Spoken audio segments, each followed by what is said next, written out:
औसत में आपको सिर्फ कुछ बातों का ध्यान रखना है, और अगर आप कुछ शॉर्टकट्स के साथ जाओगे तो औसत को हम बहुत जल्दी डील कर देंगे। मैं आपको दोनों ही तरीके से क्वेश्चन सॉल्व करना बताऊंगा। एक जो बुकिश मेथड होता है, या वो मेथड जिसको मैक्सिमम लोग फॉलो करते हैं। एक मेथड हम आपको बताएंगे एसएमए सॉल्यूशन, मतलब हम इसको किस तरीके से करें। क्वेश्चंस को शुरू करें उससे पहले एक दो बातें हमें औसत के बारे में जान लेनी है। सबसे पहला तो जो हमने अभी तक पढ़ा है, जो पहली बात है कि औसत होता क्या है। तो आप सब लोगों ने पढ़ा होगा औसत के बारे में, या फिर मैं आपको बता देता हूँ। औसत बराबर होता है परिणामों का योग बटे परिणामों की कुल संख्या। इसे हम इंग्लिश में कहते हैं sum of all observation upon total number of observation. ये इसका एक बेसिक मेथड है जहां से औसत के क्वेश्चंस सॉल्व किए जाते हैं। अब इसके साथ साथ जैसे ही हम क्वेश्चन की तरफ आगे बढ़ेंगे तब अपन इन चीजों को और समझेंगे। कुछ ट्रिक्स भी हैं औसत में जो आपको, जैसे अगर मैं सबसे पहले बात करूं तो औसत के लिए जो आपको मालूम होना चाहिए, औसत हमेशा जो है बीच वाली संख्या होती है। अगर आपको संख्या दे रखी है तो जो मिडिल टर्म है आपका, जो बीच वाली संख्या है, उसी को हम औसत कहते हैं। इस एक नोट से हम काफी क्वेश्चंस को टैकल करेंगे, काफी क्वेश्चंस पर डिस्कशन करेंगे और उनको सॉर्ट आउट भी करेंगे।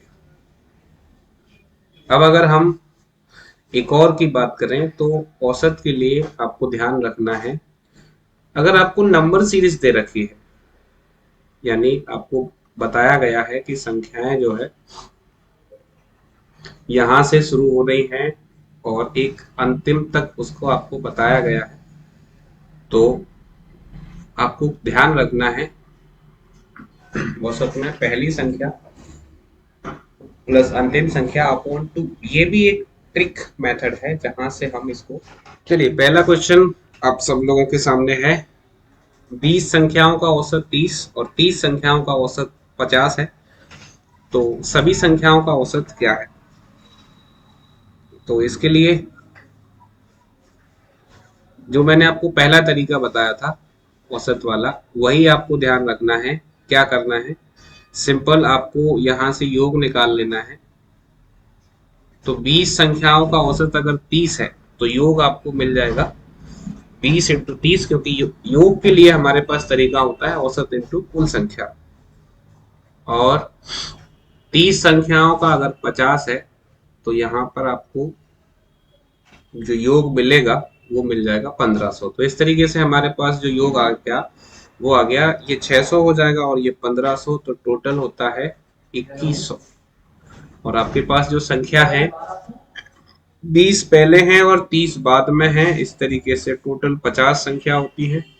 तो अगर हम इसको कैंसिल करें तो आपको यहां से जो वैल्यू मिलेगी, यानी ऑप्शन ए 42 आपका आंसर हो जाएगा।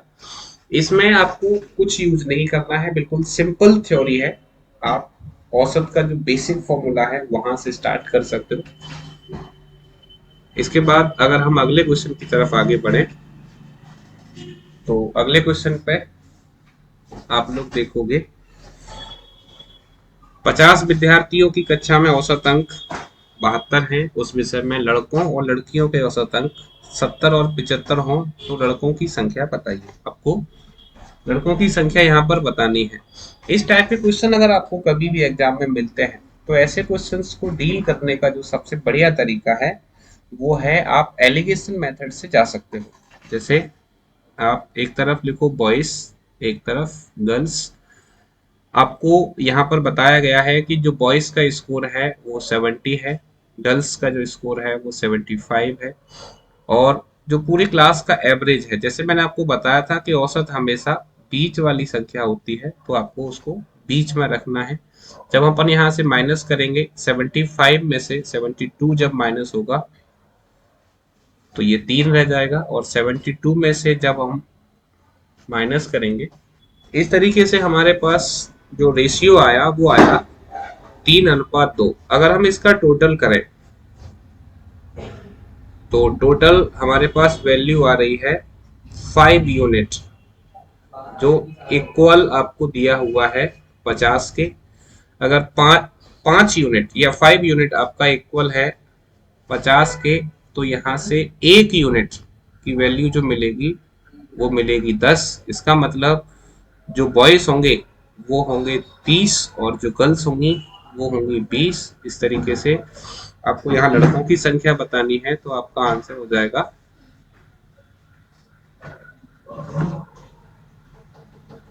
30। इस मेथड को जब आप प्रैक्टिस करोगे तो आपको बहुत जल्दी इसका आंसर मिलना शुरू हो जाएगा और हम क्वेश्चंस को टैकल कर पाएंगे। चलिए, कुछ लोगों को ये दोबारा समझना है तो दोबारा देखो। क्वेश्चन था 50 विद्यार्थियों की कक्षा में औसत अंक 72 हैं, लड़कों और लड़कियों के औसत अंक 70 और 75 हैं, तो कक्षा में लड़कों की संख्या बताओ। आपको सिंपल करना क्या है, आपको एक तरफ बी लिख लेना है, एक तरफ जी लिखना है। बॉयज का जो स्कोर है 70, गर्ल्स का जो स्कोर है 75, पूरी क्लास का जो स्कोर है उसको आपको बीच में लिखना है 72। जब हमने यहाँ से रेशियो लिया तो 75 में से 72 माइनस किया तो 3 रह गया, और 72 में से जब 70 माइनस किया तो 2 आ गया। यानी आपको जो रेशियो मिला या अनुपात जो मिला वो मिला 3:2, 3 और 2 का अनुपात। जब मैंने इस अनुपात को जोड़ा तो 3 और 2 5 हो गया, और जो 5 है वो आपका बराबर दिया है 50 बच्चों के, क्योंकि टोटल जो स्टूडेंट्स की संख्या है वो 50 है। अगर 5 यूनिट 50 के बराबर है तो 5 का जब 50 में भाग देंगे, 1 यूनिट आपका बराबर आएगा 10 के, और 1 यूनिट अगर 10 के बराबर है तो 3 बराबर होगा 30 के और 2 बराबर होगा 20 के। इस तरीके से नंबर ऑफ बॉयज जो होंगे वो 30 होंगे और नंबर ऑफ गर्ल्स जो होंगी वो 20 होंगी। मेरे ख्याल से ये बात समझ में आ गई होगी। अब हम आगे चलते हैं अगले क्वेश्चन की तरफ। अगला क्वेश्चन आपके सामने है, ए बी और सी का औसत वजन 45 किलोग्राम है। यदि ए और बी का औसत वजन 40 किलोग्राम हो और बी और सी का औसत 43 किलोग्राम हो, तो बी का वजन कितना होगा। आपको एक बात ध्यान रखनी है, योग के लिए कभी भी अगर क्वेश्चन आता है तो आपको यूज करना है योग, या फिर जिसे हम सम कहते हैं। योग बराबर होता है औसत इनटू कुल संख्या।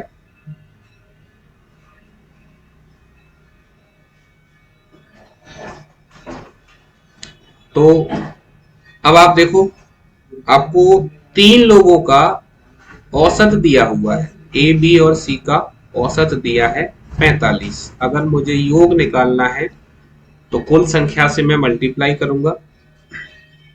ए बी और सी की जो कुल संख्या है वो होगी 3, तो यहां से जो आपको योग मिलेगा वो कितना मिल जाएगा 135। यानी यहां से आप देखो कि ए बी और सी का जो योग है वो 135 है।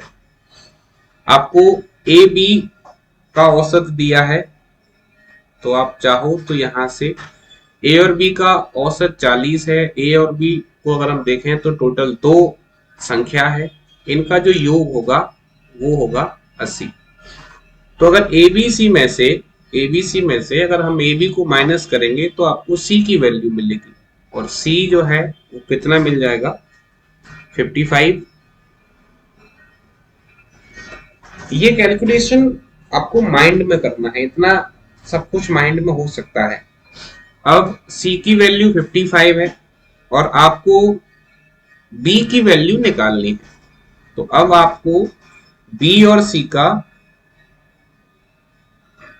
योग यहां पर चेक करना है। बी और सी का औसत दिया है 43, योग होगा 86। इसमें से अगर मैं सी की वैल्यू माइनस कर देता हूं तो बी के लिए मेरे पास वैल्यू रहेगी 31, जबकि मुझे बी का निकालना है, तो आपके पास जो आंसर आ जाएगा वो क्या आ जाएगा, 31। ये क्लियर होना चाहिए सब लोगों को। अगर कोई डाउट आता है किसी को तो आप पूछ सकते हैं। और आपको जो है, अगर आप इस पर ध्यान दो तो हम क्वेश्चन को पढ़ते पढ़ते इतना सब कुछ कर सकते हैं। तो क्लास के बाद जब आप प्रैक्टिस करो तब आप इसको विदाउट पेन प्रैक्टिस करें, मतलब बिना पेन चलाए ये क्वेश्चन सॉल्व हो सकता है, तो आपको इसकी प्रैक्टिस करनी है। तो चलिए अभी हम आगे बढ़ते हैं और अगले क्वेश्चन की तरफ जाते हैं। अगर कोई डाउट किसी का हो तो आप कमेंट्स में बता सकते हो। चलिए अभी आगे बढ़ते हैं। ये क्वेश्चन जो हमारे सामने है, देखते हैं क्या है।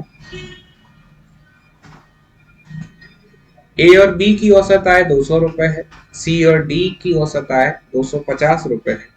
ए बी सी और डी की औसत आय कितनी है? देखो थोड़ा सा फास्ट करने की कोशिश अगर हम करें तो ए और बी टोटल कितने हैं? 2 हैं।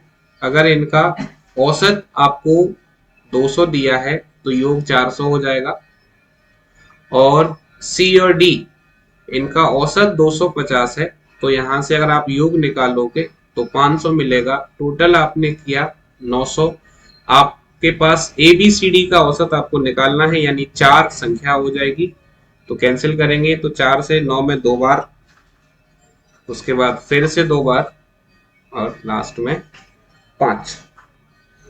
तो इस तरीके से आपको जो आंसर मिलेगा वो मिलेगा 225 रुपए। इसको ध्यान से समझ लें, जिसके बाद हम आगे बढ़ेंगे। कोई डाउट किसी को? चलिए अगले क्वेश्चन की तरफ आगे बढ़ते हैं। अगला क्वेश्चन थोड़ा सा अच्छा क्वेश्चन है।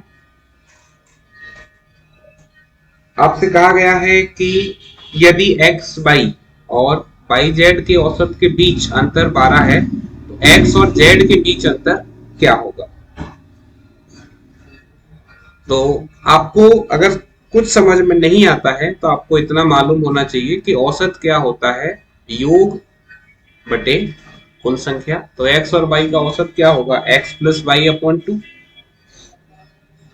और अगर मैं वाई और जेड का औसत निकालता हूं तो ये कितना आएगा?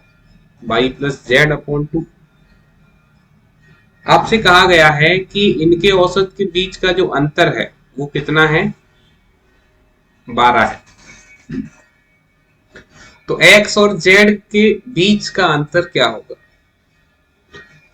तो अगर आप यहां इसको समझने की कोशिश करें तो आपको जो एलसीएम है वो 2 मिल जाएगा। तो ये x प्लस वाई, क्योंकि ये माइनस है तो यहां पर हमें ब्रैकेट यूज करना है। तो ये minus y minus z equal 12। यहां से बाई कैंसिल हो जाएगा। अगर मैं इस 2 को यहां ले जाता हूं तो मुझे क्या मिल जाएगा? x minus z equal 24। तो आपके लिए जो आंसर होगा वो हो जाएगा 24। आई होप की बात समझ में आ गई होगी सबको। आगे बढ़ते हैं अगले क्वेश्चन की तरफ। अब ये आपको जो क्वेश्चन है ऐसे एग्जाम में अक्सर देखने को मिल जाते हैं। तो इन क्वेश्चंस के लिए क्या करना है उसे आप समझें। क्वेश्चन हमारे पास है 100 और 200 के बीच सभी संख्याओं का औसत क्या है जो 13 से विभाज्य है। यानी वो संख्याएं बतानी है जो 13 से कट रही हैं और 100 और 200 के बीच में है। तो अगर मैं इसको डिटेल में समझने की कोशिश करूं तो ऐसी संख्या कौन सी हो सकती हैं? आप देखो, सबसे पहली संख्या होगी 104, उसके बाद 117, देन 130, 143, 156, 169, इसके बाद 182, 195। तो ये वो संख्याएं हैं जो आपको मिलेंगी। अब आपको औसत निकालना है। औसत निकालना है तो अब आपके पास तीन रास्ते हैं। पहला रास्ता है आपके पास औसत के लिए कि आप सबका योग करो और जो कुल संख्या है 8, इससे डिवाइड करो। लेकिन अगर हम ये करेंगे तो एग्जाम में सवाल आपका लंबा हो जाएगा, आपका टाइम जो है ज्यादा चला जाएगा। इसलिए इस तरीके से जाना बेहतर विकल्प नहीं है। तो अब हमारे पास जो दूसरा रास्ता बचता है इस क्वेश्चन के लिए, वो जो मैंने आपको बताया था औसत के लिए,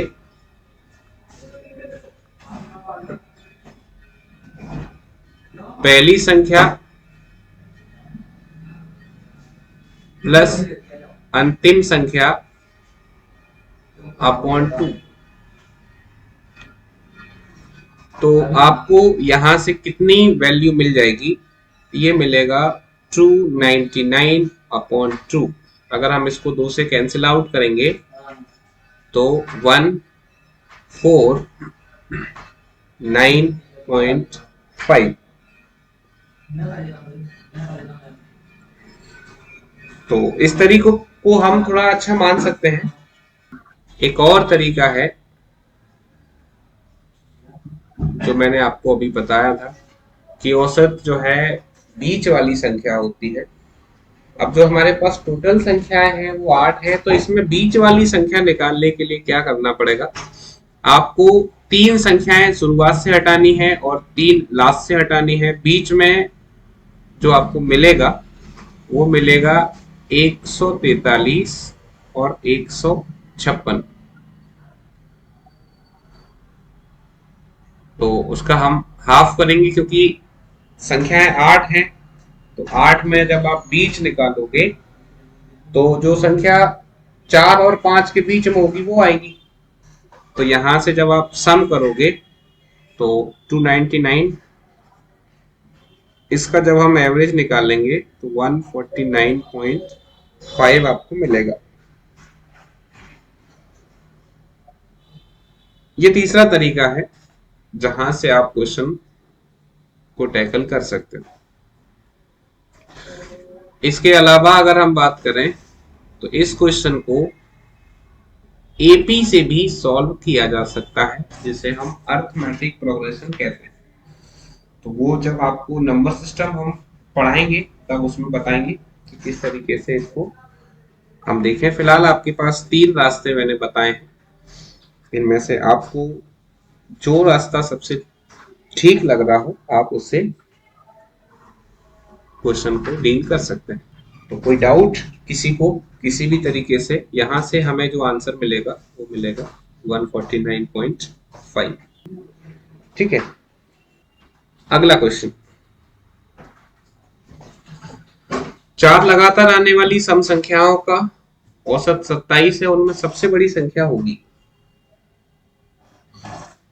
अब देखो इस क्वेश्चन को सॉल्व करने के हमारे पास जो तरीके हैं वो कौन से हैं और हमें कौन सा फॉलो करना है।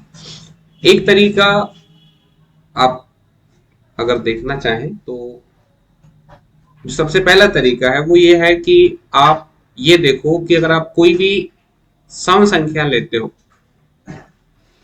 कोई भी सम संख्या अगर हम लेते हैं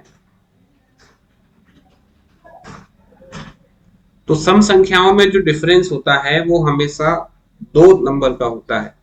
तो पहला तरीका तो आपके पास ये है कि आप पहली संख्या को x मानो, फिर दूसरी संख्या को x+2 मानो, फिर उसके बाद x+4, देन x+8 और चूंकि 4 संख्याएं हैं, औसत 27 है, तो आप यहाँ से योग निकालो और योग निकालने के बाद आप बड़ी संख्या निकालो। ये आपको तरीका अक्सर किताबों में मिल जाता है, लेकिन आपको इस तरीके से नहीं जाना है। आपको जो मैंने ट्रिक बताई थी, बहुत शानदार और कमाल की ट्रिक है। मैंने आपको बताया था कि औसत हमेशा बीच वाली संख्या को कहते हैं। Average is the middle term. तो आप देखो कि औसत आपको कितना दिया है, 27 दिया है। संख्याएं कैसी हैं, सम है। तो जो संख्या दी है वो विषम है, इसका मतलब ये संख्याओं में नहीं है। तो 4 संख्याएं मतलब 2 संख्याएं आपको 27 के इधर लेनी है और 2 उधर, यानी 2 27 से बड़ी। तो 27 के बाद एक संख्या 28 और एक संख्या 30। 27 से पहले एक संख्या 26 और दूसरी संख्या 24। क्योंकि आपको सिर्फ सम संख्या लेनी है, इसलिए 27 जो कि एक विषम संख्या है, इसको हम कैंसिल आउट कर लेंगे। इसका काम सिर्फ इतना था कि ये आपको सम संख्याएं देकर जाएगा। अब आपको क्लियरली मेंशन हो रहा है, आपको पूछा गया है उनमें सबसे बड़ी संख्या होगी। तो जैसा आप देख पा रहे हो कि सबसे बड़ी संख्या जो है वो क्या होगी, 30 होगी। आपका आंसर हो जाएगा 30। तो काफी अच्छी ट्रिक है, आप जो है इस तरीके से जा सकते हो।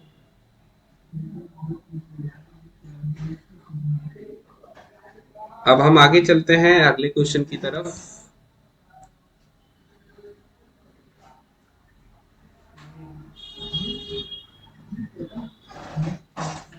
अब यहां पर भी हम ट्रिक को ही फॉलो करेंगे, क्योंकि कॉम्पिटिटिव एग्जाम्स में हमारे पास समय की काफी कमी होती है। 7 लगातार आने वाले धन पूर्णांकों का औसत 26 है। इन पूर्णांकों में सबसे छोटा। सम of 7 consecutive integers is 26. Then we need to find the smallest integer. तो धन पूर्णांक मीन्स पॉजिटिव इंटीजर, औसत कितना है, 26। अब संख्याएं 7 हैं, 26 औसत है, इसका मतलब 3 संख्याएं 26 से बड़ी लेनी है। 26 से बड़ी है जब हम संख्या लेंगे तो हमें संख्याएं क्या मिलेंगी, 27, 28, 29। और 26 से छोटी जब संख्याएं हम लेंगे तो 25, 24 एंड 23। तो इस तरीके से हमारे पास 7 लगातार आने वाले धन पूर्णांक हो गए। औसत आपको दिया गया था 26। औसत इज द मिडिल टर्म। औसत हमेशा बीच वाली संख्या होती है। आपको सबसे छोटी संख्या निकालनी है। सबसे छोटी संख्या यहाँ पर आप देख पा रहे हो 23। इतना काम हम विद इन सेकेंड्स कर सकते हैं। बस आपको इस पर प्रैक्टिस लगातार बनाए रखनी है। अगर हमारी प्रैक्टिस ठीक से बनी रही तो बहुत जल्दी हम इन चीजों को सॉर्ट आउट कर पाएंगे। जल्दी से आगे बढ़ते हैं अगले क्वेश्चन की तरफ।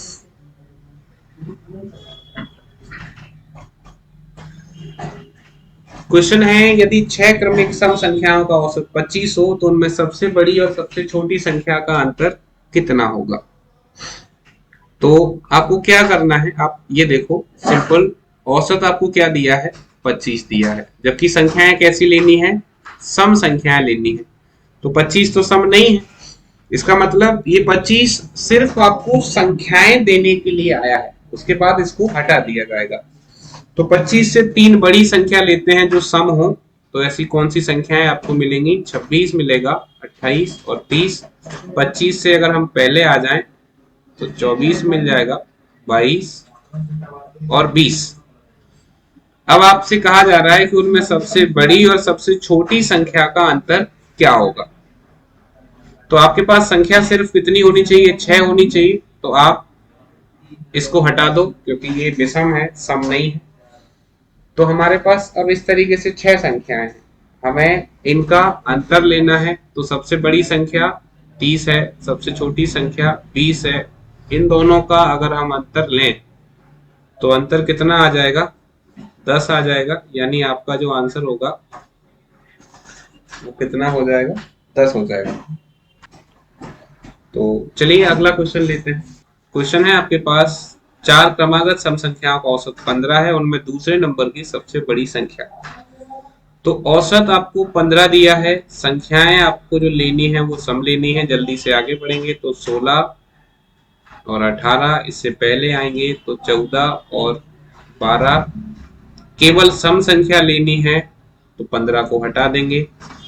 सबसे बड़ी संख्या यहाँ पर 18 है, आपसे दूसरे नंबर की सबसे बड़ी संख्या पूछी गई है। तो पहले नंबर की संख्या 18 है और दूसरे नंबर की सबसे बड़ी संख्या 16 है। तो इस तरीके से आपका जो आंसर हो जाएगा वो हो जाएगा 16। अगला जो क्वेश्चन है, क्वेश्चन नंबर 11, वो है हमारे पास, पहली 10 सम संख्याओं का औसत क्या है। तो 10 सम संख्याओं का औसत निकालने के लिए हमारे पास दो मेथड मैं आपको बता रहा हूं। जैसे कल मैंने आपको दो तरीके बताए थे। एक तरीका बताया था कि औसत के लिए आप कर सकते हो पहली संख्या प्लस अंतिम संख्या। अब अगर हम यहां पर बात करें तो औसत में अगर 10 संख्याएं ले रहे हैं तो पहली संख्या क्या होगी, 2 होगी, और 10वीं संख्या क्या होगी, 20 होगी।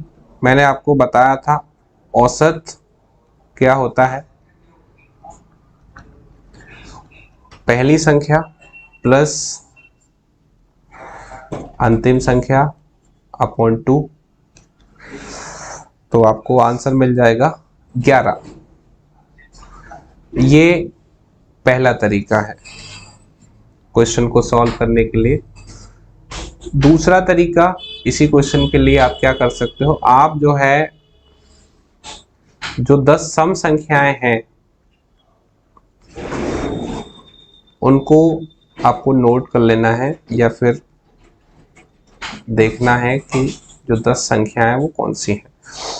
अब कल एक बात और बताई थी कि औसत हमेशा बीच वाली संख्या को कहते हैं। तो आप देखो यहां से 4 संख्या ये और 4 संख्या ये, इनको अगर हटा दिया जाए तो बीच में हमारे पास दो संख्या बचती हैं, एक 10 और दूसरी 12। अगर 10 और 12 को जोड़ेंगे तो 22 होता है और इसका हाफ करेंगे तो आपको आंसर मिल जाएगा 11।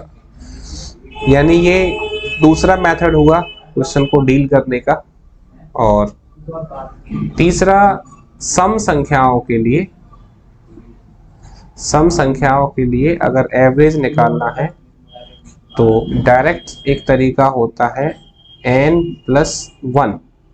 यानी जितनी संख्या आपसे पूछी गई है उसमें अगर हम एक बढ़ा दें तो हमें आंसर मिल जाएगा। तो इस तरीके से ये 3 तरीके हैं जिनसे आप बड़ी आसानी से और बहुत जल्दी औसत निकाल पाओगे। और मेरे ख्याल से ये तीनों ही तरीके लाजवाब हैं। आपको इनमें से जो तरीका बेहतर लगे आप उसी से क्वेश्चन को डील करें। अब हम आगे बढ़ते हैं अगले क्वेश्चन की तरफ। अब देखिए अगला जो क्वेश्चन है, 9 क्रमिक संख्याओं का औसत n है,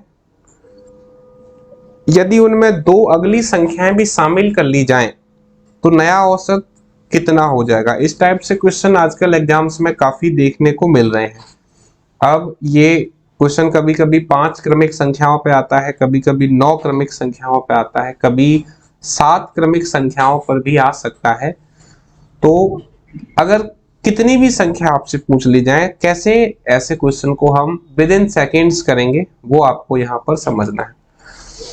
आप देखें सबसे पहले जो यहाँ पर जो तरीका बेस्ट पॉसिबल हो सकता है वो क्या हो सकता है, जैसे 9 संख्याएं हैं।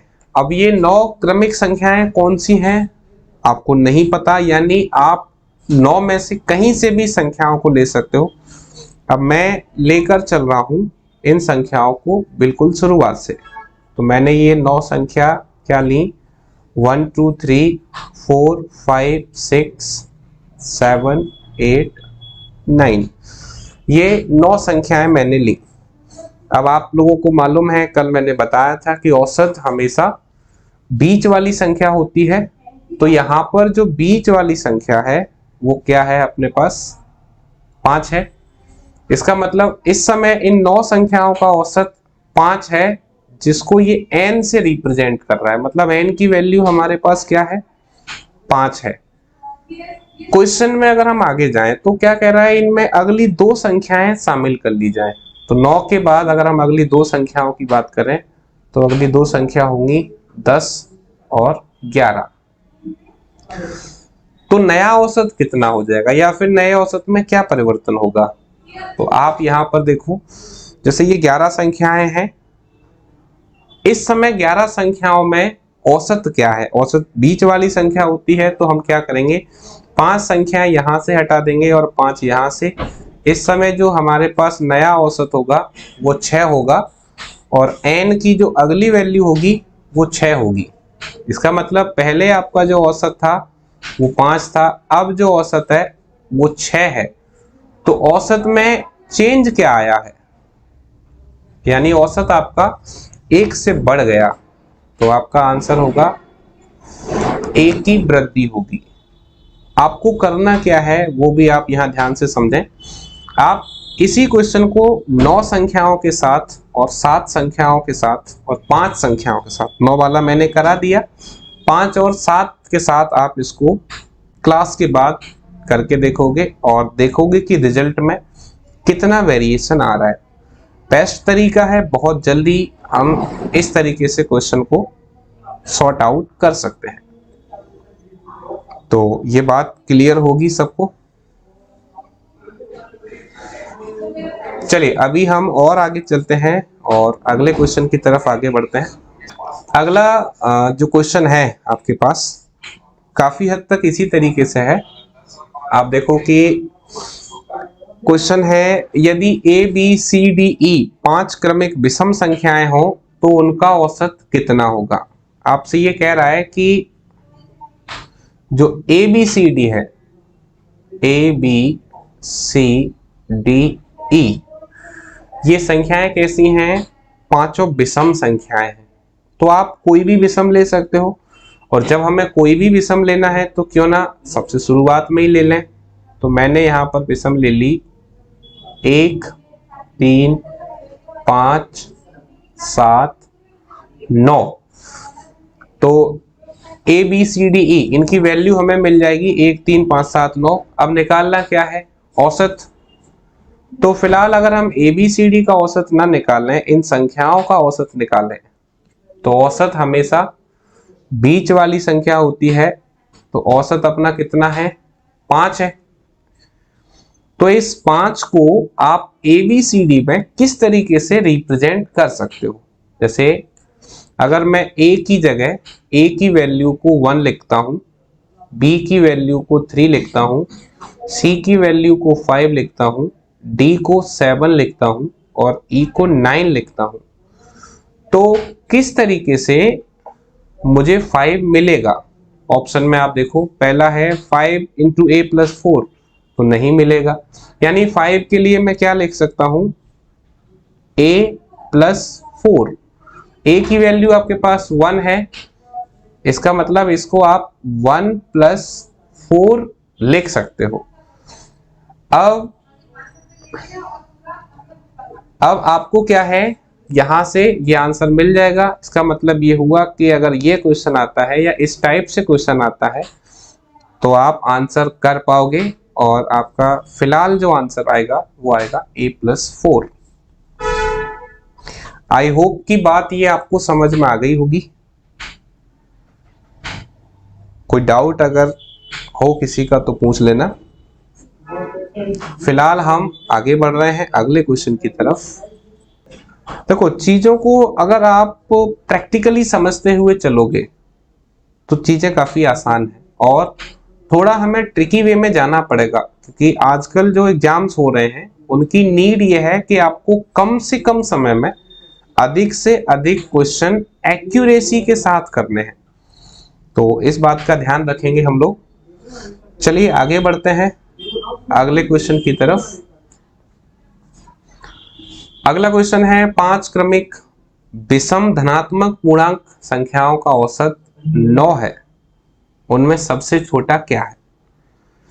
तो 5 क्रमिक विषम संख्याएं, धनात्मक यानी पॉजिटिव, पूर्णांक यानी इंटीजर, आपको 5 इंटीजर वैल्यू लेनी है, वो भी पॉजिटिव।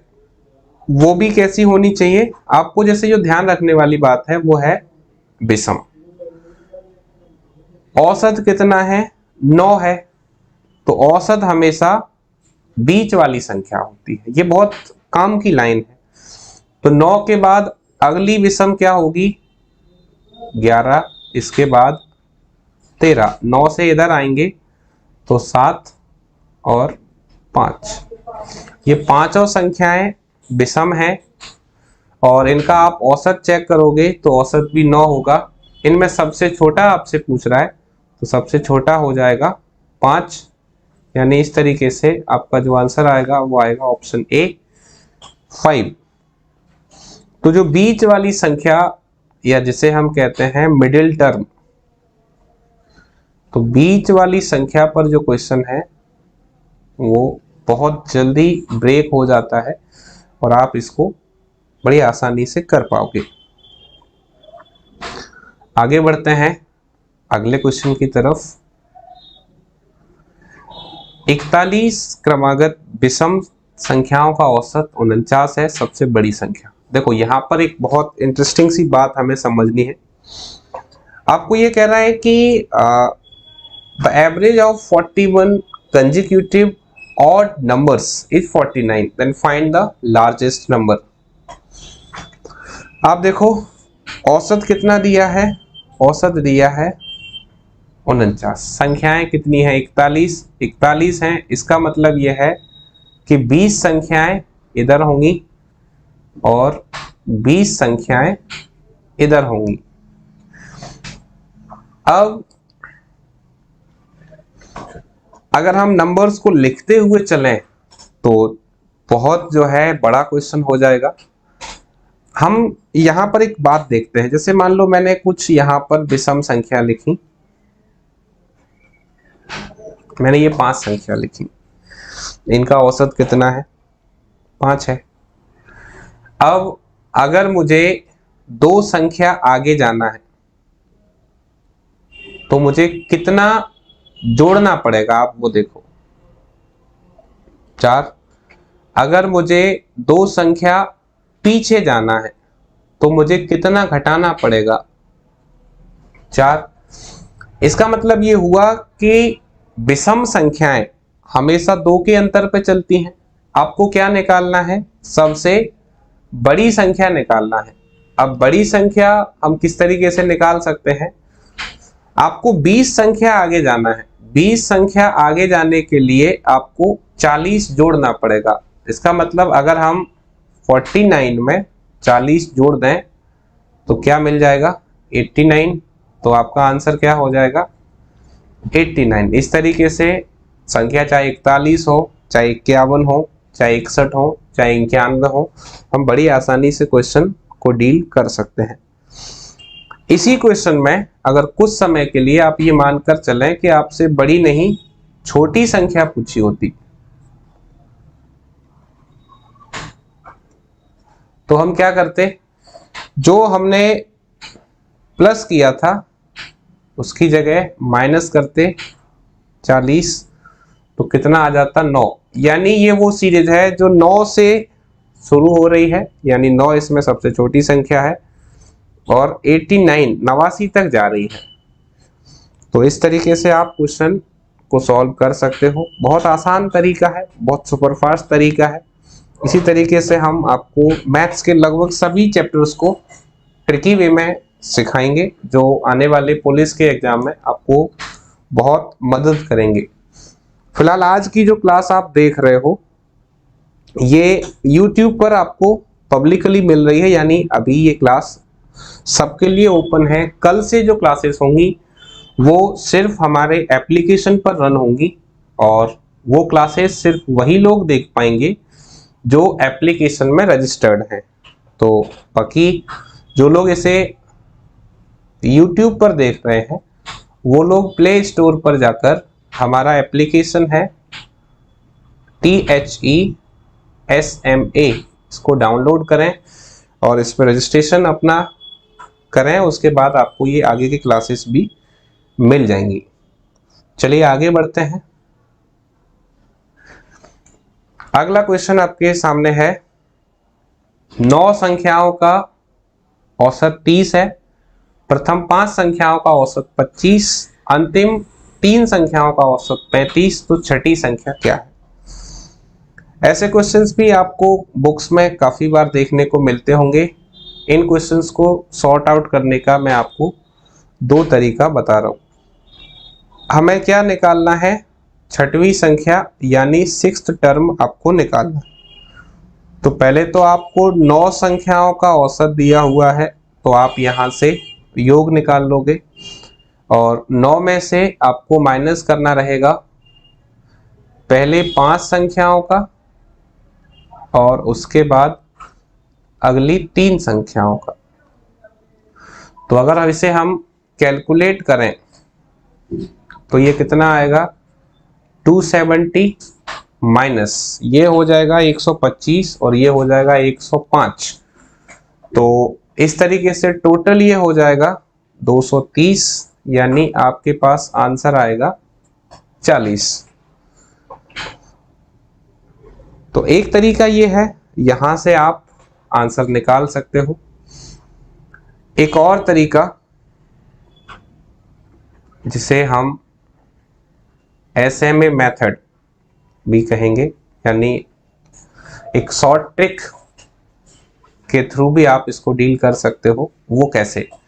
आप देखो कि औसत आपको क्या दिया है? औसत दिया है 30। अब जो पहली 5 संख्याएं हैं इनका औसत 25 है, यानी जो आपका ओरिजिनल वैल्यू है, ओरिजिनल एवरेज है, उससे ये 5 कम है। और एक संख्या पर अगर 5 कम है तो 5 संख्याओं पर कितना कम होगा? 25 कम होगा। अगली जो 3 संख्याएं हैं या अंतिम 3 संख्याएं हैं, वो कोई भी हो सकती हैं, इनका जो औसत है वो 35 है। इसका मतलब ये ओरिजिनल वैल्यू से 5 ज्यादा है, या जो सभी संख्याओं का औसत है उससे 5 ज्यादा है। तो इसे अगर हम एक संख्या पर 5 ज्यादा देख पा रहे हैं तो 3 संख्याओं पर ये कितना ज्यादा होगा? 15 ज्यादा होगा। तो अगर हम इन दोनों को देखें, -25 + 15, इसको आप ऐड करोगे तो आपके पास -10 बचेगा। यानी जो अगली संख्या है अगर उसको हमें निकालना है तो वो औसत में 10 कम है। आपको कितनी संख्याएं दे रखी हैं? 9। और यहां पर कितनी है? 5 आपके पास ये है और 3 आपके पास ये है। तो अगर संख्या कम है तो आपको क्या करना है? जैसे यहां पर अगर माइनस आ रहा है, -25 और +15 को आप कैलकुलेट करोगे तो आपके पास -10 आएगा। आपको अपोजिट साइन के साथ जाना है। जैसे अगर माइनस आ रहा है इसका मतलब औसत में 10 कम है, औसत में 10 जोड़ दो, आपका आंसर आ जाएगा 40।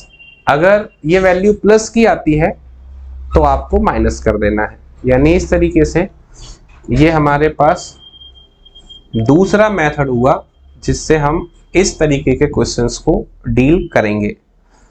तो आपका अब जो आंसर होगा वो क्या है?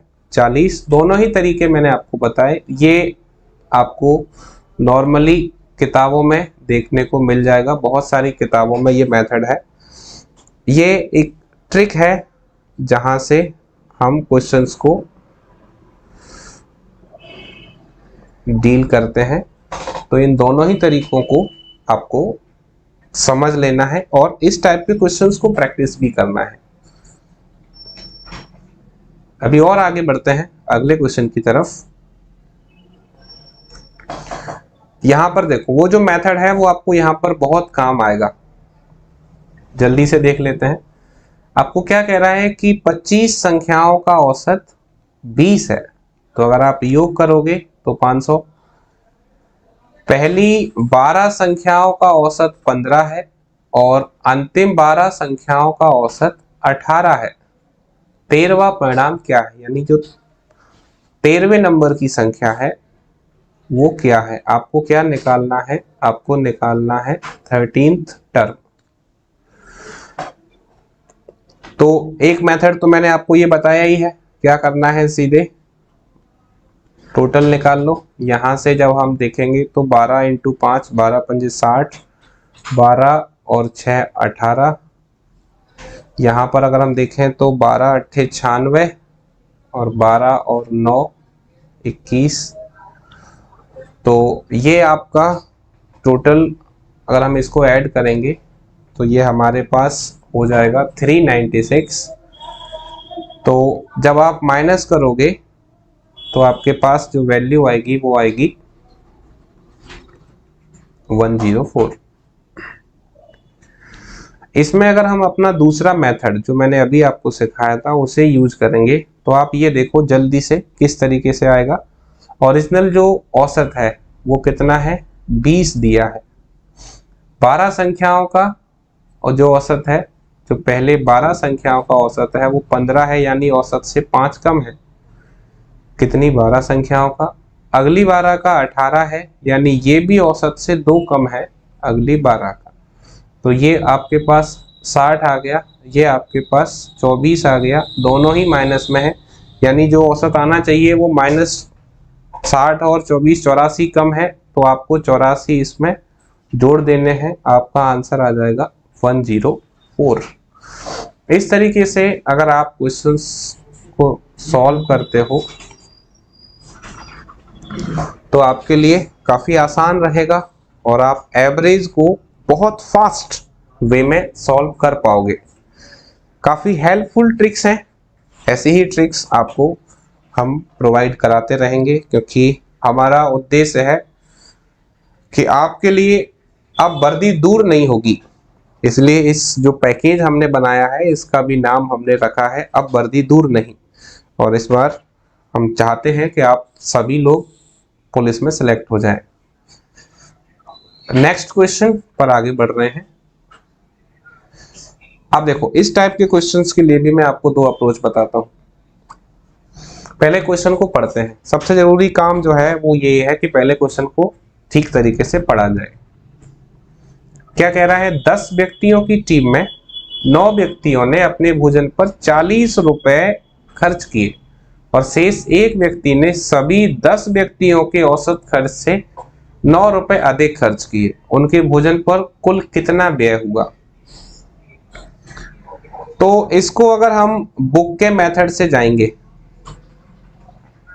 तो बुक में आपको ये क्वेश्चन देखने को मिल जाएगा। मैं आपको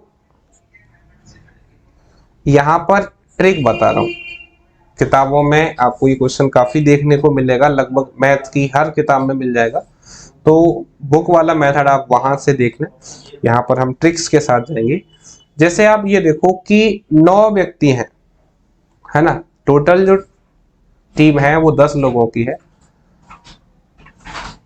10 लोगों में से 9 लोगों ने कितना खर्च किया है, 40 रुपए, यानी सबने 40-40 खर्च किए हैं। और जो 10वां व्यक्ति है उसने जो औसत खर्च है, औसत खर्च हमें कितना है पता नहीं, औसत खर्च से 9 रुपए ज्यादा खर्च किए, यानी उसने अपना तो औसत दिया ही दिया है, यानी अगर उसने औसत से ज्यादा खर्च किया है तो खुद का तो औसत खर्चा किया ही है। इसके अलावा उसने 9 रुपए ज्यादा खर्च किए, कितने, 9 लोगों के लिए, यानी उसने हर व्यक्ति के लिए औसतन 1 रुपया खर्च किया। तो आपको निकालना क्या है, उनके भोजन पर कुल कितना व्यय हुआ। तो आप देखो कि अगर कुल व्यय निकालेंगे तो कैसे निकालेंगे। इन लोगों ने 40 रुपए खर्च किए, जबकि इन सभी लोगों को 1-1 रुपया और खर्च करना चाहिए था, मतलब इन सभी लोगों का जो औसत है वो 41 का है। तो अगर योग आपसे पूछा जाए तो आपका आंसर 410 आएगा। कभी कभी एग्जाम में ये क्वेश्चन आता है कि जो 10वां व्यक्ति है उसने कितने रुपए खर्च किए हैं। तो उसके लिए आपके पास क्या मेथड है, आप देखो कि हमने सबका एवरेज निकाला तो एवरेज आया 41, यानी हर लोगों को कम से कम 41 रुपए खर्च करने चाहिए थे। तो इसने अपना तो एवरेज दिया ही है, इसके अलावा इसने 9 रुपए एक्स्ट्रा खर्च किए, यानी जो 10वां व्यक्ति है उसने 50 रुपए खर्च किए हैं। क्वेश्चन में आपको दो ही बातें यहाँ पर ध्यान देनी है। अब एग्जामिनर आपसे या तो ये पूछेगा या फिर ये पूछेगा, इसके अलावा और कुछ नहीं पूछेगा। अब हम एक बात ये भी समझ लेते हैं कि इसका एक और रास्ता क्या हो सकता था। ट्रिकी वे में अगर हम जाएं तो 9 लोगों ने 40 रुपए खर्च किए, 10वें व्यक्ति ने 50 खर्च किए, तो 360 और 50 आपके पास 410, यानी जो आंसर होगा वो क्या होगा, 410 होगा। इस टाइप से आपको और भी क्वेश्चंस देखने को मिलेंगे। अब चूंकि ये बैच आपका टारगेट है, इसलिए टारगेट में जो है हम ज़्यादा क्वेश्चंस को शामिल नहीं कर सकते, तो आपको टाइप वाइज ये बताए जा रहे हैं। आप इसी टाइप के और क्वेश्चंस को प्रैक्टिस करोगे तो आपके लिए चीज़ें आसान हो जाएंगी। आगे बढ़ रहे हैं अगले क्वेश्चन की तरफ।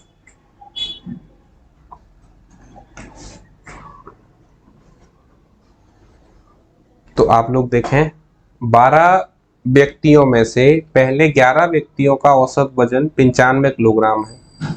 12वें व्यक्ति का वजन 12 व्यक्तियों के औसत वजन से 33 किलोग्राम अधिक है। 12वें व्यक्ति का वजन कितना है? यानी अभी हमने जो क्वेश्चन किया था, अगर आप इस क्वेश्चन को ठीक से समझने का प्रयास करो तो ये काफी हद तक उसी से मिलता जुलता है जो लास्ट क्वेश्चन हमने कंप्लीट किया है। वहां पर मैंने आपको बताया था कि एग्जामिनर कभी कभी ये पूछ लेता है कि 10वें व्यक्ति ने कितने रुपए खर्च किए। आप अगर इस क्वेश्चन पर देखें तो यहाँ पर भी वो यही पूछ रहा है कि 12वें व्यक्ति का वजन कितना है। तो एक बहुत फास्ट तरीका जो हो सकता है वो क्या हो सकता है, वो आप देखो सभी लोगों का जो औसत है वो कितना है, 95 है। सॉरी, 12 व्यक्तियों में से जो 11 व्यक्ति हैं उनका 95 है। इसका मतलब 12वें व्यक्ति में औसत से 33 ज्यादा है, तो इसमें ये तो तय है कि 95 वजन तो कम से कम होना ही होना है।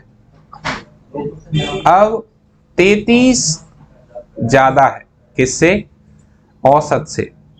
तो आप ये देखो कि जो औसत है वो है कितना,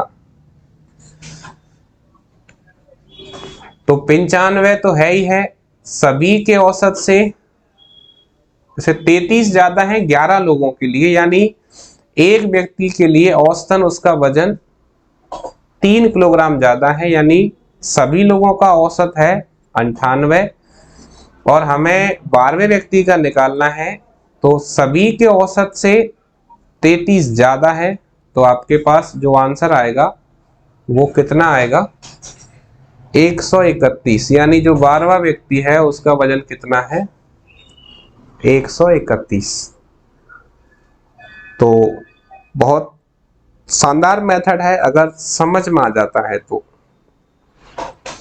क्लास कंप्लीट होने के बाद आप वीडियो को दोबारा चलाकर देख सकते हो, आपके लिए काफी आसान रहेगा इन चीजों को समझना।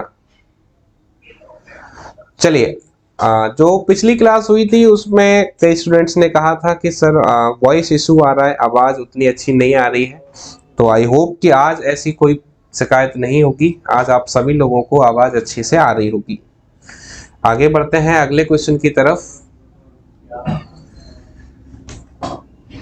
आप देखें, अगला क्वेश्चन है 14 छात्रों के प्राप्तांकों का औसत 71 था, लेकिन बाद में पता चला कि एक छात्र के प्राप्तांक 56 की बजाय 42 और दूसरे के 32 की बजाय 74 चढ़ा दिए गए थे। सही औसत क्या है? ये क्वेश्चन दो तरीके से आता है, शुद्ध औसत या सही औसत। तो आप ये देखो कि पहले जो मिस्टेक्स हुई हैं उनको देख लें। 56 चढ़ाने थे, 42 चढ़ा दिए, 32 चढ़ाने थे, 74 चढ़ा दिए। यानी वास्तव में हमें कितना स्कोर देना था 88 और हमने कितना दे दिया 116। तो आप ये देखो कि हमने कितना ज्यादा दे दिया, यानी आपको एक्चुअल में 88 मार्क्स देने थे, आपने 116 दे दिए। इसका मतलब जब आप औसत को सही करोगे, यानी हमें क्या निकालना है, सही औसत, तो जो मिस्टेक है वो आपको पूरी करनी होगी, यानी औसत आपका बढ़ के आएगा। अब कितना बढ़ के आएगा, तो आपसे 28 मार्क्स की गलती हुई है और छात्र कितने हैं, टोटल 14 है। यानी जो ओरिजिनल वैल्यू है, जो सही औसत है, उसमें 2 का इंक्रीमेंट होगा। सबसे पहले आप एक बार जो है इसको फिर से देखें। एक छात्र को 56 मार्क्स मिलने थे, हमने 42 दिए, और यहाँ 32 मिलने थे, हमने 74 दिए, यानी एक्चुअल में 88 मिलने थे, हमने 116 दिया। तो हमने ज़्यादा दे दिए, औसत को सही करेंगे तो औसत माइनस होकर आएगा, यानी जो फाइनल आंसर है उसमें 2 माइनस होगा। पहले जो औसत निकाला था वो 71 निकाला था, अब इसमें आपने 2 कम कर देना है, तो आपकी जो वैल्यू आएगी वो 69 आएगी। तो ये जो ध्यान देने वाली बात है वो यही है कि ये आपके ओरिजिनल मार्क्स हैं। आपको 88 मार्क्स जो है मिलने चाहिए थे या देने थे, और आपने 116 दे दिए, यानी कम देने थे, ज्यादा दे दिए। जब वापस आएंगे या जब इसमें सुधार करेंगे तो जो गलती हुई है उसकी वजह से जो एवरेज बढ़ गया है वो वापस से घट जाएगा। So really sorry for that. आपको ये बात यहाँ पर समझ लेनी है, सबको क्लियर होगा मेरे ख्याल से। तो सही औसत जब निकालना है तो आप इसी तरीके से क्वेश्चन को डील करोगे। अभी आगे बढ़ रहे हैं अगले क्वेश्चन की तरफ। अब देखें यहां पर भी सही औसत के लिए आया है। 10 दी हुई संख्याओं का औसत ज्ञात करते समय एक विद्यार्थी ने गलती से 46 के स्थान पर 64 लिखे और अपना सही औसत 50 निकाल दिया। दी हुई संख्याओं का सही औसत क्या है? यानी उसको 46 लिखना था और उसने कितना लिख दिया, 64। कम लिखना था, ज्यादा लिख दिया, यानी जब सुधार करेंगे तो औसत माइनस होगा। आप ये देखो कि कितना स्कोर ज्यादा उसने लिख दिया है। तो अगर हम इन दोनों का डिफरेंस लें तो आपके पास जो डिफरेंस है वो कितना आ जाएगा, 18। तो 18 मार्क्स ज्यादा दे दिए आपने। अगर आप इसको सही करोगे इसका मतलब आपको 1.8 माइनस करना रहेगा जो आपने ज्ञात किया है उसमें से। तो ज्ञात हमने कितना किया है, सही औसत 50। 50 में से जब आप माइनस कर दोगे तो आपके पास जो वैल्यू आएगी वो कितना आ जाएगी, 48.2। तो इस तरीके से हमें जो आंसर मिलेगा वो क्या मिल जाएगा, 48.2। Next question. अब देखें क्या कह रहा है, 12 संख्याओं का औसत 9 है। यदि प्रत्येक संख्या को 2 से गुणा किया जाए और उसमें 3 जोड़ा जाए तो संख्याओं के नए सेट का औसत क्या होगा। इस क्वेश्चन पे हम आगे बढ़े उससे पहले हम कुछ संख्याएं लेते हैं। जैसे मान लो मैंने संख्याएं ली, मैं ऐसे ही मन से कुछ संख्या ले रहा हूं। मान लो मैंने संख्या ले ली 3, 5, 7, 9, 11। आप कुछ भी संख्याएं ले सकते हो। तो इस समय इनका जो औसत है वो कितना है, 7 है। फिर आपको मालूम है औसत हमेशा बीच वाली संख्या होती है। अब अगर मैं इन सभी संख्याओं में कुछ समय के लिए, आप ये मानकर चलो, इन सभी संख्याओं में 2 जोड़ता हूं। अगर हम 2 जोड़ते हैं तो ये संख्या क्या हो जाएंगी, ये हो जाएगा आपका 5, 7, 9, 11, 13। तो जो औसत है वो औसत कितना हो जाएगा, अभी 9 हो जाएगा। पहले कितना था आपका औसत, 7। यानी आपने जब 2 जोड़ा तो औसत 2 बढ़ गया। इसका मतलब यह है, आप एक इसको नोट पॉइंट मानकर चलें कि अगर कोई भी क्रिया या कोई भी एक्शन आप सभी संख्याओं के साथ करते हो, सभी संख्याओं में जो चेंज किया जाएगा वही चेंज आपके औसत में भी होगा। यानी जो चेंज आप सभी संख्याओं में कर रहे हो वही चेंज आपका औसत में होगा। अगर ये बात आप ध्यान रख लेते हो तो आपके लिए चीजें काफी हद तक आसान होंगी। अब जैसे क्या कह रहा है कि सभी 12 संख्याओं का औसत 9 है, प्रत्येक संख्या को 2 से गुणा कर रहे हैं और 3 जोड़ दें, तो आप क्या करो, औसत के साथ भी वही कर दो। औसत 9 है, जब सब में गुणा कर रहे हैं तो औसत में भी गुणा करेंगे और जब सब में जोड़ रहे हैं तो औसत में भी जोड़ेंगे। इस तरीके से हमें जो आंसर मिलेगा वो कितना मिल जाएगा, 9 into 2 plus 3, then final answer will be 21। I hope कि आपको ये बात समझ में आ गई होगी। यानी जो भी एक्शन सभी संख्याओं के साथ होगा वही एक्शन औसत के साथ भी होगा। ये मैंने एक एग्जांपल आपको प्लस का बताया था, सेम यही माइनस के साथ होता है, सेम यही मल्टीप्लाई के साथ होता है, डिवाइड के साथ होता है। अब जो भी एक्शन परफॉर्म करोगे सबके साथ सेम रिजल्ट्स आपको मिलते हैं। आगे बढ़ते हैं अगले क्वेश्चन की तरफ। अभी क्या कह रहा है, 14 छात्रों और उनकी शिक्षिका की औसत आयु 15 वर्ष है। यदि शिक्षिका की आयु को हटा दिया जाए तो औसत में 1 वर्ष की कमी हो जाती है शिक्षिका की आयु। 14 छात्र हैं, एक शिक्षिका है, औसत कितना है आपके पास, 15 है। शिक्षिका की आयु को अगर हटा लिया जाए तो औसत 1 कम हो जाता है। तो आप इसको 2 तरीके से करें। अगर यहां पर हम समझें, हमको क्या निकालना है, आपको निकालना है कि जो शिक्षिका है, जो टीचर है, उनकी आयु कितनी है। एक तरीका तो यह है कि छात्र कितने हैं, 14 और एक शिक्षिका, यानी टोटल 15 व्यक्ति हैं। 15 लोगों का औसत 15 है। अगर शिक्षिका को हटा लें तो छात्र 14 रह जाएंगे और औसत भी एक कम रह जाएगा, यानी औसत भी 14 रह जाएगा। तो ये कितना मिलेगा आपको, 225 और ये मिलेगा 196। इस तरीके से आपके पास वैल्यू आएगी 29। एक तरीका आपका ये है। दूसरा मेथड, इसको आप ट्रिक भी मान सकते हो। देखो, अगर सभी का औसत 15 है, इसका मतलब शिक्षिका की आयु कम से कम 15 होगी और शिक्षिका की को जब हम हटा रहे हैं तो औसत में 1 वर्ष की कमी आ रही है। इसका मतलब जो औसत आपका बढ़ रहा है वो शिक्षिका की वजह से ही बढ़ रहा है। 14 छात्रों का अगर एक कम हो गया तो वो शिक्षिका की वजह से ही कम हो गया। तो शिक्षिका की जो आयु है वो कितनी हो जाएगी, 29।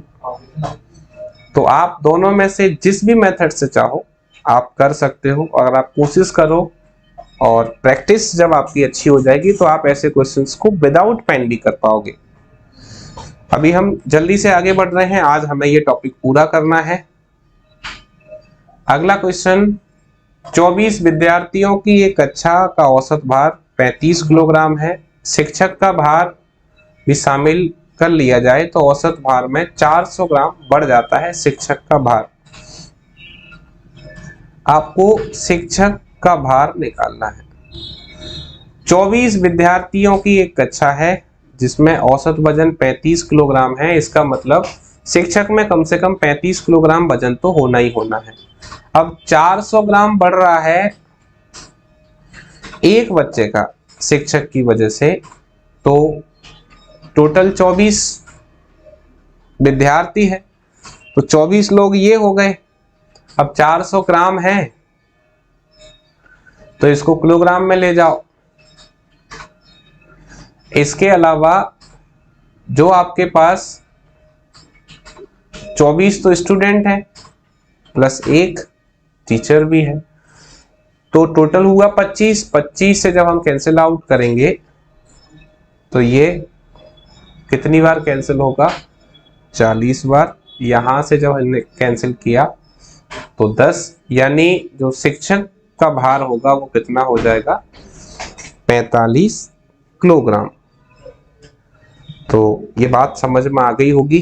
कुछ लोग इसको इस तरीके से भी करना चाहें तो कर सकते हैं, ऐसे मेरे ख्याल से ये मेथड अच्छा है। फिर भी आप इसको देखना चाहो तो देख लो। कितने छात्र हैं, 24, एक शिक्षक है, यानी 25 टोटल हुए। इनका औसत हो जाएगा 35.4 किलोग्राम, जबकि 24 लोगों का औसत है आपका 35 किलोग्राम। जब आप यहाँ से इसको सॉल्व करोगे तो भी आपको आंसर मिल जाएगा। ठीक है, जो लोग इस तरीके से करना चाहें वो इस तरीके से कर सकते हैं। नेक्स्ट क्वेश्चन, टेम्परेचर वाला क्वेश्चन है। यहां देखें, सोमवार, मंगलवार, बुधवार और बृहस्पतिवार का औसत तापमान 48 डिग्री सेल्सियस था। मंगलवार, बुधवार, बृहस्पतिवार और शुक्रवार का तापमान 52 डिग्री था। यदि सोमवार का तापमान 42 हो तो शुक्रवार का तापमान बताइए। सोमवार को मैं लिख रहा हूं एम, मंगल, बुध और बृहस्पतिवार को TH लिख लेते हैं। आपके पास औसत 48 है। जब आप यहां से योग निकालोगे तो कितना आ जाएगा, 192। आपको कह रहा है कि मंगल, बुध, गुरु और शुक्र, इनका जो औसत है वो कितना है, 52। 4 दिन है तो ये कितना हो जाएगा, 208। अब आप यहां पर देखें, अगर हम इसको माइनस करते हैं तो मंगल, बुध और गुरु ये कॉमन है तो ये कैंसिल हो जाएंगे। आपको शुक्रवार का तापमान उसने दिया है 52, m-52 इक्वल टू, आप यहां पर जब माइनस करोगे तो आपके पास -16 रहेगा। जब ये उधर जाएगा तो -16 प्लस 52, आपके पास जो वैल्यू आएगी वो कितनी आ जाएगी, सॉरी जस्ट अ मिनट।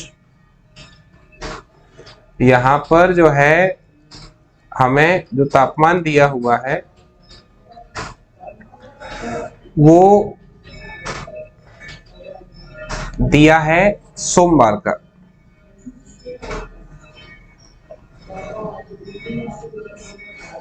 सोमवार का दिया है और शुक्रवार का निकालना है। Extremely sorry. तो सोमवार का आपके पास है 42 माइनस f। अब यहां से जब आप डिफरेंस ले रहे हो तो आपको डिफरेंस मिल रहा है -16। तो जब ये 16 को आप इधर लेके आओगे तो f की वैल्यू जो आपको मिलेगी वो मिलेगी 58, यानी शुक्रवार का जो तापमान है वो 58 डिग्री सेल्सियस आपको मिल जाएगा। क्लियर है? अब हम आगे चलते हैं अपने अगले क्वेश्चन की तरफ। आपसे कहा जा रहा है कि 7, 5, 13 x तथा 9 का औसत 10 है, x का मान बताइए। तो आपको क्या करना है, ये देखना है कि संख्याएं कितनी हैं, 1 2 3 4 5, 5 संख्याएं हैं। आप इन सबको ऐड अगर करेंगे 7 + 5 + 13 + x + 9, तो 5 संख्याओं का अगर औसत 10 है तो योग 50 होगा। ऐड कर लेते हैं, 7 और 5 12 और 13 25, 25 और 9 34। तो x + 34 = 50। यहाँ से आपको x की वैल्यू है वो कितनी मिल जाएगी, 16। Next question.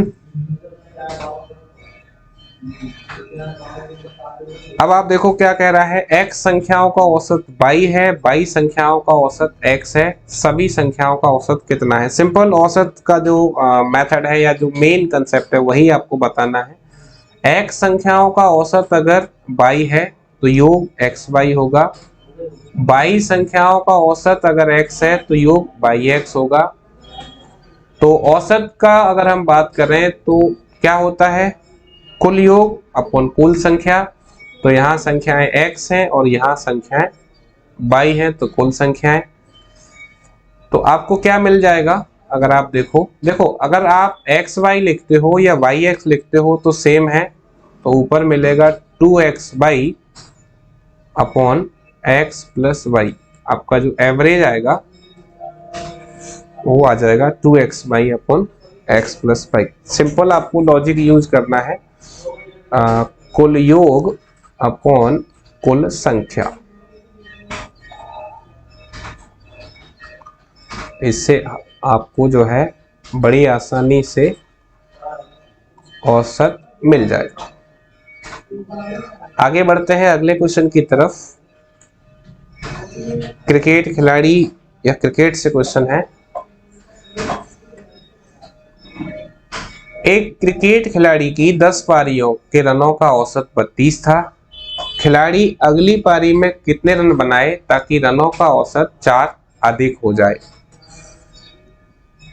10 पारियों में उसका जो औसत है वो 32 का है। अगली एक पारी खेलेगा तो पारी हो जाएंगी 11। औसत 32 था, 4 अधिक करना है मतलब 4 बढ़ाना है। तो आप चाहते हो 11 पारियों में 36 हो जाए, जबकि 10 पारियों में आपके पास जो औसत है वो 32 का है। तो जब हम इसको कैलकुलेट करेंगे तो 11 इंटू 6 66, 33 और 3 39 माइनस 320, आपके पास आंसर आएगा 76। ये पहला तरीका है। आपको एक और तरीका बताते हैं जहां से आप इसको सॉर्ट आउट करोगे। देखो उसका जो औसत है वो 32 का आपको दिया हुआ है। अब आप ये चाहते हो कि औसत में 4 की वृद्धि हो जाए, तो 10 पारियों में तो आपको बढ़ाना ही बढ़ाना है। 11वीं पारी में भी आपको औसत 36 का रखना है, मतलब आपको 32 के अलावा अगर 4 बढ़ाना है सभी पारियों में तो 44 और बनाने होंगे। तो 32 और 44 को अगर आप ऐड करते हो तो भी आपके पास आंसर कितना आ जाएगा, 76। दोनों ही तरीके हैं। अब आप किसी को भी कम अच्छा या ज्यादा अच्छा नहीं कह सकते हो, जिसको जो पसंद आए वो उससे करे। हालांकि ये जो मेथड है ये विदाउट पेन हो सकता है और जल्दी से सॉल्व हो सकता है, इसमें कैलकुलेशन नहीं है। आगे बढ़ते हैं अगले क्वेश्चन की तरफ। क्रिकेट के किसी खेल में 10 ओवरों में रन रेट 3.2 था। शेष 40 ओवरों में रन रेट क्या होना चाहिए कि 282 रन के लक्ष्य तक पहुंचा जा सके। जो लोग ऑफलाइन क्लासेस लेते हैं, आज सुबह ही मैंने एक बैच में ये क्वेश्चन कराया था, फिर से देख लेते हैं। आपको बस ये समझ लेना है कि अगर आप क्रिकेट की थोड़ी बहुत समझ रखते हो तो जो रन रेट है, रन रेट वास्तव में औसत ही होता है। एक ओवर में जो रन बनते हैं उसी को हम रन रेट कहते हैं। तो अगर आपको ज्यादा कुछ नहीं मालूम तो आप ये समझ लो कि रन रेट औसत है। आपको कितना स्कोर बनाना है, 282। 10 ओवर में जो रन रेट आपके पास है वो 3.2 की है। अगर 50 में से 10 ओवर निकल जाएं तो 40 ओवर बचते हैं। 282 में से अगर आप माइनस करोगे 32 को, तो यानी आपको 250 रन बनाने हैं और आपके पास 40 ओवर हैं। जब हम इसको सॉल्व करेंगे तो अपने पास आंसर जो आएगा वो आएगा 6.25, यानी जो रन रेट हमारे पास होनी चाहिए वो होनी चाहिए 6.25। क्लियर। जल्दी से आगे बढ़ते हैं लास्ट क्वेश्चन की तरफ। इसी क्वेश्चन के साथ ये टॉपिक भी पूरा हो जाएगा। कल जब हम नए टॉपिक के साथ शुरुआत करेंगे तो सिर्फ ये क्लासेस उन्हीं लोगों को अवेलेबल होंगी जो एप्लीकेशन पर रजिस्टर्ड हैं, बाकी लोगों को ये क्लासेस अवेलेबल नहीं हो पाएंगी। तो आप जल्दी से जो है अपना रजिस्ट्रेशन कराएं। आगे बढ़ते हैं अगले क्वेश्चन की तरफ, जो लास्ट क्वेश्चन है। देखें, एक परीक्षा में 180 छात्रों के द्वारा प्राप्त औसत अंक 50 है। उत्तीर्ण छात्रों के औसत अंक 80 हैं। अनुत्तीर्ण छात्रों के औसत अंक 40 हैं। परीक्षा में अनुत्तीर्ण हुए छात्रों की संख्या क्या है? आपको ये बताना है कि कितने फेल हो गए। तो आप ये देखो कि पास जो हुए हैं उनका क्या है और जो फेल हुए हैं उनका क्या है। तो जो छात्र अपने पास हुए हैं, उत्तीर्ण छात्रों का जो औसत है वो कितना दिया है? 80 दिया है। अनुत्तीर्ण का है 40 है, और पूरे क्लास का जो एवरेज है वो 50 है। आपको क्या करना है, इसको एलिगेशन फॉर्म से जब सॉल्व करेंगे तो बहुत आसान होता है। 50 में से जब आपके पास 40 माइनस करोगे 10 रहेगा, 80 में से 50 माइनस करोगे 30, रेशियो बनाओगे तो 1:3। टोटल अब आप देखो तो टोटल 1 और 3 हो रहा है 4 यूनिट, जो बराबर है 180 छात्रों के। तो 4 यूनिट अगर 180 के बराबर है तो 1 यूनिट 45 के बराबर होगा। इस तरीके से कितने छात्र फेल हुए हैं? फेल हुए हैं 3 यूनिट, तो 3 इंटू 45 करोगे, सॉरी, तो आपके पास जो आंसर आएगा वो आएगा कि 135 छात्र फेल हो गए। तो यहाँ फेल होने वाले छात्रों की संख्या ज्यादा है। अगर यहाँ पर ये पूछा होता कि पास कितने हुए हैं तो 1 यूनिट है, यानी 45 छात्र हमारे पास इसमें हुए हैं। ठीक है, तो उम्मीद करता हूं कि आपको औसत समझ में आया होगा। बहुत अच्छा लगता है जब आप लोग मेहनत करते हो और आगे बढ़ते हो। तो अब मुलाकात होगी हमारी अगली क्लास में। तब तक के लिए सभी लोगों को फिर से राधे राधे, सभी को जय हिंद, और सभी का बहुत बहुत धन्यवाद अपना कीमती समय हमें देने के लिए। Thank you so much.